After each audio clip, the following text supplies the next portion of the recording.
اور جس شخص نے اللہ کو چھوڑ کر شیطان کو دوست بنایا وہ صاف صاف گھاٹے میں رہا۔ وہ ان کو وعدے دیتا ہے اور امیدیں دلاتا ہے، اور جو کچھ شیطان انہیں وعدے دیتا ہے وہ دھوکہ ہی دھوکہ ہے۔ ایسے لوگوں کا ٹھکانہ جہنم ہے، اور وہ وہاں سے کوئی راہ فرار نہیں پا سکیں گے۔ اور جو لوگ ایمان لائے اور نیک کام کرتے رہے ان کو ہم بہشتوں میں داخل کریں گے جن کے نیچے نہریں جاری ہیں، وہ ہمیشہ ہمیشہ ان میں رہیں گے۔ یہ اللہ کا سچا وعدہ ہے، اور اللہ سے زیادہ بات کا سچا کون ہو سکتا ہے؟ مسلمانوں، نجات نہ تو تمہاری آرزوؤں پر ہے اور نہ اہل کتاب کی آرزوؤں پر۔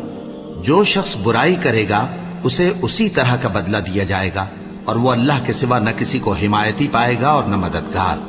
اور جو نیک کام کرے گا، مرد ہو یا عورت، جبکہ وہ صاحب ایمان بھی ہو، تو ایسے لوگ بہشت میں داخل ہوں گے، اور ان کی تل برابر بھی حق تلفی نہ کی جائے گی۔